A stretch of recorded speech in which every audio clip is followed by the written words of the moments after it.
Jembatan remaja masjid, Bapak dan Ibu dimuliakan Allah, abnai wa banati yang dimuliakan Allah. Alhamdulillah, bersyukur kehadirat Allah, berkumpul kita di malam yang baik, di waktu yang baik, di tempat yang baik. Masjid Al-Ikhlas. Ikhlas artinya bersih, ikhlas artinya tulus. Ikhlas adalah al-istiwa ma bainal dzati wal badani. Ikhlas itu adalah ketika seseorang tak mempedulikan lagi pujian, juga tak peduli terhadap kritikan, karena yang mereka harapkan adalah pandangan Allah Subhanahu wa taala. Maka insyaallah yang hadir di semua adalah orang-orang yang ikhlas, pengurusnya ikhlas, jamaahnya ikhlas, kemudian semuanya yang hadir adalah orang ikhlas. Amin Allahumma amin. Bersalawat dan salam kepada baginda Rasulullah Sayyiduna Maulana Muhammad sallallahu alaihi wa alihi wa sahbihi wasallam, beserta keluarga, sahabat, ikut sekalian. Amin Allahumma amin. Bapak dan Ibu, izinkan Al-Faqih Muhammad Iqbal Harun bersama teman-teman kami dari Majelis Al-Imdad Al-Irsyad wa Radul Hadad. Kami datang di sini beberapa waktu yang lalu, datang di kediaman kami, guru kami, dua Rahmat, dua Ustaz, sama-sama namanya Rahmat. Ada Ustaz Rahmat, Masya Allah. Beliau datang beberapa waktu lalu, datang memerintahkan kepada kami, bukan minta tapi merintahkan, dan beliau guru. Maka kata orang Mesir, ala aini wa rasi. Ala aini wa rasi maksudnya jangankan apapun, mata maupun kepala akan kasihkan untuk beliau. Dalam bahasa sederhana, sami'na wa ata'na. Alhamdulillah, pada malam hari ini kita berkumpul, dikumpulkan Allah. Hadir kita di sini Bapak dan Ibu bukan semata-mata karena kita sehat, karena banyak yang sehat tapi masih ada di luar. Maksudnya ada sekitar masjid. Kalau kita menganggap kita sempat, betapa banyak orang yang punya kesempatan tapi belum bisa hadir. Kalau kita merasa bahwa kita memang hadir karena kita punya niat, betapa banyak orang punya niat tapi ternyata tak kesampaian.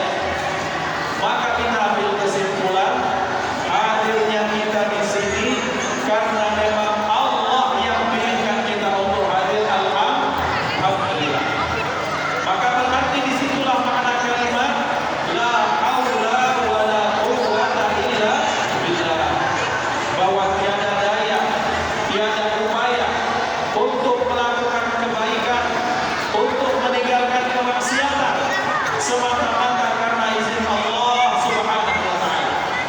Maka kita terus mujaddid syukrana, kita memperbaharui syukur kita kehadiran Allah, seraya berharap kepada Allah, mudah-mudahan kita terus diistiqomahkan dalam kebaikan. Amin Allahumma amin. Bapak dan Ibu, sebelumnya mari sama-sama yang sudah pasang niat iktikaf, kita niat iktikaf. Yang belum pasang niat iktikaf, apa itu Ustaz iktikaf? Iktikaf itu artinya kita berdiam di dalam masjid. Bapak-bapak kah, ibu-ibu, yang tua kah, yang muda, yang sudah sepuh kah, yang anak-anak, kalau kata kita pasang niat iktikaf, maka insya Allah semuanya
duduk kita di tempat ini, diam kita di tempat ini, maka yang kita lakukan mendapatkan pahala yang luar biasa. Karena mengapa? Kita sekarang sedang bertamu ke rumah Allah. Bapak dan Ibu, beberapa bulan lagi puasa, terus bakal lebaran. Ternyata ada anak-anak datang anak-anak, biasa budak-budak, dan minta apa namanya itu? Apa yang aku itu namanya? Tenang, bukan bahasa Cina itu. Apa? Belum datang, tidak saling, tidak sekampak, kita engkau. Tangan yang bukan Allah, masuk ke duit, masuk ke dalam ini. Kira-kira bakal hijau tak kami? Tidak. Ditanya, kau anak siapa? Tak tahu anak siapa, datang minta duit, wala salam, wala kalam, ngambil keluar balik puluh. Yang masih ini sekali dia dalam rumah. Ini dimuliakan Allah. Pelajarannya adalah ketika datang di satu tempat ada aturan. Rumah fulan bin fulan, kita datang, assalamualaikum. Ini ada Ustaz kita sedang sono ya, masya Allah, sehat dulu. Sehat walafiat insya Allah. Kelihatan dari bodinya. Ya. Datang kita, assalamualaikum Ustaz Salon, apa kabar? Dengar-dengar Ustaz lagi banyak job bagi Ustaz. Boleh main itu. Datang-datang minta duit. Ada silaturahmi yang diputus minta 100. Wah, ini adatnya di mana? Kepada rumah orang saja kita datang baik-baik. Ini rumah Allah, jauh lebih berhak Allah kita hormati. Maka datang di sini, Allahumma firli waqta'li Allahumma masuk kaki kanan, kalau pakai siwak dulu, berdoa bersolawat kepada Rasulullah, dahulukan kaki kanan. Kenapa tidak kaki kiri? Ini bukan WC. Kalau kaki kiri baru WC. Bapak dan Ibu, jangan dikira hal-hal yang kecil ini kita anggap remeh. Satu saat Bapak dan Ibu, ada seorang ulama besar, Al-Imam Sufyan Ats-Tsauri. Sufyan Ats-Tsauri itu bagus namanya. Tapi kalau kita tahu nama Tsauri, kita terkejut. Siapa namanya? Namanya Sufyan Ats-Tsauri, itu artinya Sufyan si banteng. Tak pakai warna ya. Nah, Sufyan si banteng ini, kenapa dipanggil banteng? Satu saat beliau ini orang yang sangat hati-hati dengan adab dan sunnah Rasulullah, dijaga dengan baik. Satu saat karena terburu-buru, dia masuk masjid, dia mendahulukan kaki kiri masuk masjid. Bagi kita yang awam ini, masuk kaki kiri ke masjid biasa baik, kan tidak jadi masalah. Kaki kiri juga, anggapan kita sunnah. Tapi bagi beliau, tiba-tiba ketika beliau masuk kaki kiri, dia dengar suara, "Hei banteng, dahulukan kaki kanan daripada kaki kiri, karena engkau sedang masuk rumah Allah Subhanahu wa Ta'ala." Maka saat itu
Kalau dia kriteria pun itu menunjukkan bahwa bersolawat bermaulid menyenangkan. Setuju tidak? Mengapa? Karena memang Rasulullah selama hidupnya beliau menyenangkan. Bapak dan Ibu pernah pada satu saat datang nenek-nenek sibuk kok tidak, siang tertidur malam terjaga, apa lagi? Bukan itu. Datang nenek-nenek, misalnya cerita Ustaz, ya Rasulullah, bagaimana nasib saya? Kata Rasulullah, kenapa tuh? Apakah saya masuk surga? Rasulullah berumah Vanessa, oh nenek tidak masuk surga, nangis mama ini. Nangis dulu karena aku jahat. Ya, jiwa Allah yang alim orang bertanggung dan sebagainya. Dia kembali, ya Allah, bagaimana nasib saya? Sholat, puasa, segala macam itu semuanya menghadir. Kata Rasulullah, ketahui nenek ini bahwa dia masuk surga tidak dalam casing yang seperti itu, tapi kembali dimudahkan Allah Subhanahu wa Ta'ala. Berita gembira, siapa dah galak mudo itu yang belakang? Galak mudo lagi dah. Nah, didoakan dah. Bagaimana caranya kita masuk ke surga sekarang? Bagaimana, setuju? Berarti cuma ada salah yang masuk surga sekarang. Apa? Oh, maksudnya apa? Innalillah dulu kata Rasul. Tidak, ibu-ibu, maksudnya betapa banyak ya, betapa banyak. Sekarang ibu tuh pengen glowing. Ini apa namanya? Eyeliner apa? Atau eyeshadow, atau anti badai, atau apa lagi macam-macam, atau turji, atau merek turji mungkin.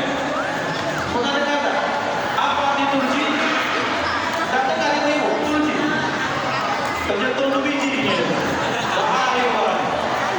Semua itu dipakai hanya untuk mendapatkan kulit yang kencang.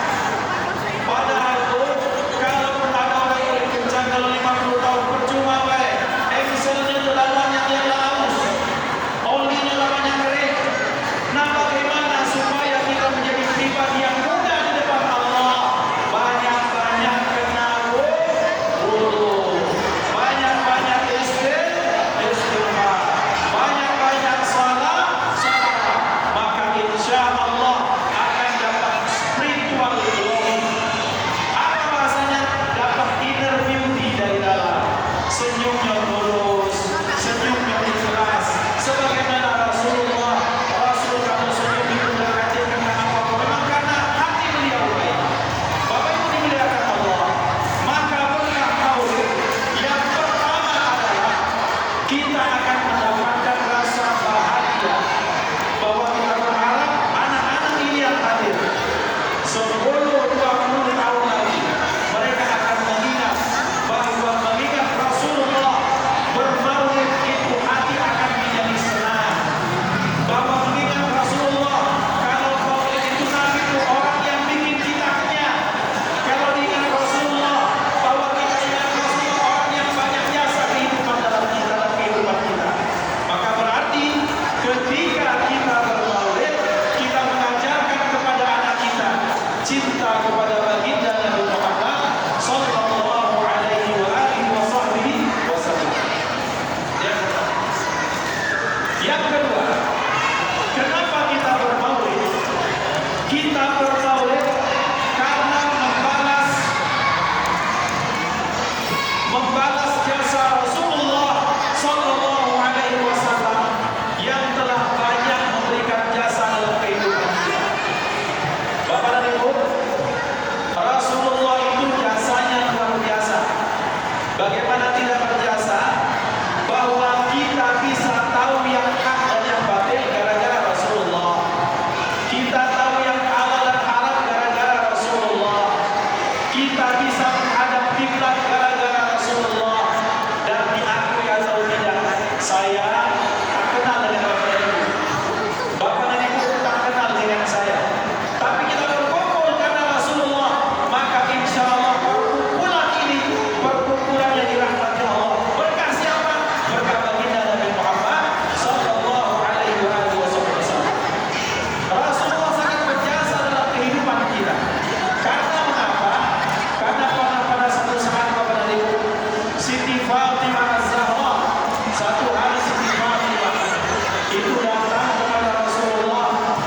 senyum yang luar biasa. Ketika beliau senyum kelihatan lincahnya, tak pernah melihat sebahagianya. Ketika ditanya Rasulullah, wahai Fatimah, apa yang menyebabkan engkau bahagia seperti ini? Ya Rasulullah, bagaimana aku tak bahagia sementara engkau telah mendoakan aku, anakku, Ali dan keturunanku diampuni oleh Allah. Kata beliau, kalau cuma sekadar seperti itu, aku wahai Fatimah setiap hari mendoakan umatku untuk mendapatkan surga ya Allah Subhanahu wa taala. Jadi kita ini didoakan oleh Rasulullah. Kita ini dirindukan oleh Rasulullah. Satu saat para sahabat datang bersama Rasulullah. Beliau menyatakan, oh, betapa aku amat sangat rindu dengan saudara-saudaraku. Ya Rasulullah, kata sahabat, alasna ikhwanaka ya Rasulullah, bukankah kami ini keluarga yang saudara ya Rasulullah? Beliau menjawab, bal antum ashabi, kalian adalah sahabatku. Siapa saudaraku? Saudaraku adalah orang yang datang setelahku, yang dia hidup setelahku, tak melihat wajahku, tak mendengar saudaraku, tak mendengar suaraku, tapi dia beriman kepadaku. Dan mereka adalah orang-orang yang kurindukan. Maka Bapak dan Ibu, dirindui Rasulullah itu berkah, dikagumi Rasulullah itu berkah. Bagaimana tidak berkah? Bahwa yang merindukan kita adalah manusia yang terbaik, Nabi Muhammad sallallahu alaihi wasallam. Sementara beliau Bapak dan Ibu cari bandingannya di antara kita tak akan menemukan orang sebanding Rasulullah. Bapak dan Ibu, ada di sini yang ahli sedekah, alhamdulillah. Kemudian dengan barakah sedekah, ini Anda ingat berapa tahun yang lalu Anda sering isi kajian subuh di sini, masih belum jadi apa-apa. Sekarang sudah berbentuk masjid yang mewah luar biasa. Barakah Allah, barakah Bapak Ibu yang terbentuk hatinya untuk sedekah. Tapi sebanyak-banyak kita sedekah, ternyata masih kalah dengan sedekahnya Rasulullah. Sebanyak-banyak kita kurban, masih kalah dengan kurbannya Rasulullah. Tahun ini sapi berapa Ustaz tahun kemarin? 3, 10, Masya Allah. Banyak, 10 kali 7 berarti 70 orang berkurang luar biasa. Jamaah masjid ikhlas, betul-betul ikhlas. Rasulullah pernah berkurban sekali 100 kotak. Cikokok, kita membaca cikok kambing satu dusun. Sempat diviralkan, ada Pak bulan menyatakan boleh kita satu kambing untuk satu kampung. Kemudian di-counter oleh pendapat ulama-ulama di Nusantara. Bukan begitu maksudnya, maksudnya adalah pada Syafi'i kalau cikok kambing harus cikok dua. 7 kambing jadi satu sapi untuk satu sapi itu berjemaah. Kalaupun satu kambing itu adalah khususnya Rasulullah, keistimewaan beliau. Tidak cikok kambing lah satu dusun satu rumah. Bapak itu dibedakan Allah. Rasulullah kurbannya sampai banyak, sedekahnya sampai banyak. Berarti kita yang sudah banyak sedekah sedang mencontoh kebaikan baginda Nabi Muhammad sallallahu alaihi wasallam. Kalau ini itu tidak begitu. Tak usah ngomong. Jelas tak suaraku? Agak jelas. Cek. Ini lebih jelas tak? Apa dua-dua? Kepala dua. Lemah di kamu dan lemah di aku. Lah dulu makan berdesar pula. Kita tercurung, tercakap di sini dan dengar. Jumlah sampai jam 12 pulang kalau tahu Rasulullah. Bapak itu dimuliakan Allah. Jadi Rasulullah berkumpul kebaikan dalam diri beliau. Maka kumpulkanlah kita jadi satu, tetap tak akan menyamai kebaikan beliau. Ada yang ahli salat, Masya Allah, wajah-wajah bapak-bapak sini ahli salat semua.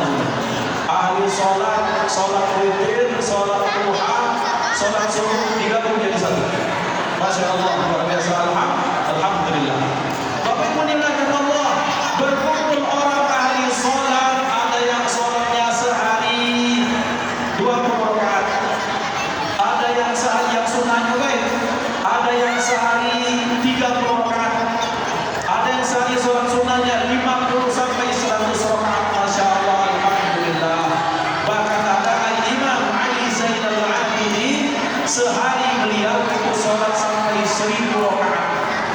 1000 rakaat, betul-betul 1000 rakaat. Sholat lagi, sholat lagi. Ustaz, aku udah pegawai. Kenapa macam itu? Beliau tidak main game, beliau tidak main WA, beliau tidak nonton sinetron Azam Indosiar, beliau tidak nonton sinetron menangis, tidak. Jadi beliau terus beribadah kepada Allah, cari nafkah, belajar dakwah, lanjut sholat lagi seperti itu. Barokah waktu. Tapi Nabi Muhammad sallallahu alaihi wasallam bahkan sholatnya mengalahkan siapapun yang pernah sholat. Yang panjang kalah panjangnya, yang banyak kalah banyak. Itulah Rasulullah. Maka para ibu, berarti jikalau kita menemukan ada orang yang melakukan kebaikan atau yang sholat sunnahnya banyak, tapi dia tidak puasa, maka jangan sampai ada orang meremehkan kebaikan orang lain. Hatta disampai dia ada orang kan begini Bapak dan Ibu, saya sering sampaikan kepada teman-teman, orang-orang yang sudah beribadah, tantangannya itu satu. Apa tantangan orang yang soleh? Tantangan orang yang soleh, dia akan kena satu penyakit kalau dia hati-hati, kena penyakit ujub. Merasa dia takjub dengan amalnya, merasa dia kagum dengan amalnya, sehingga kemudian dia akan meremehkan orang lain yang tak sesoleh dia. Penyakit. Maka orang-orang yang sudah soleh, sudah pintar baca Quran, ketika jenguk orang yang belum bisa baca Quran, jangan remehkan orang yang belum bisa baca Quran. Karena kenapa? Boleh jadi dia tak ahli Al-Quran, tapi boleh jadi dia ahli sedekah. Boleh jadi dia tak ahli sedekah, tapi ketika dia tiap ada acara jumpa mereka terus. Itu ada budaya bos bantai. Mana budaya? Nak jahit. Awas tanya banget. Bapak muliakan Allah, ada orang yang dah ahli sedekah, ada orang yang dah ahli qiyamul lail, tapi dia sedekahkan tenaganya. Setiap ada acara di masjid, sampah, kotoran masjid, kemudian WC bersih rapi oleh dia. Berarti Bapak dan Ibu, setiap manusia yang hadir pasti ada kebaikannya. Maka Rasulullah SAW mengajarkan kepada kita bahwa untuk setiap orang yang kita temui, maka kita hargai dengan kebaikan yang dia lakukan. Minimal kebaikannya adalah dengan dia tidak melakukan kemaksiatan. Itu pun sudah kebaikan yang sangat luar biasa. Maka pelajaran dari Rasulullah, selain Rasulullah adalah orang yang menyenangkan, Bapak dan Ibu, menyenangkan itu besar pahalanya. Pernah pada satu saat ada datang seorang yang ingin taubat. Ya Rasulullah, jihnaka atub. Ya Rasulullah, saya mendatangi Anda, saya pengen taubat kepada Allah. Kemudian Rasulullah bertanya, wahai fulan bin fulan saudaraku, apa dosa yang telah kau lakukan sehingga engkau datang menangis terseru-seru? Ya Rasulullah, saya malu kepada Anda. Rasul dengan itu malah marah. Kenapa marah? Kamu malu terhadap aku, sementara ketika kamu melakukan kemaksiatan, kamu tak malu kepada Allah. Lari kamu dari sini, kata Rasulullah. Di mana ya Rasulullah? Kemudian ini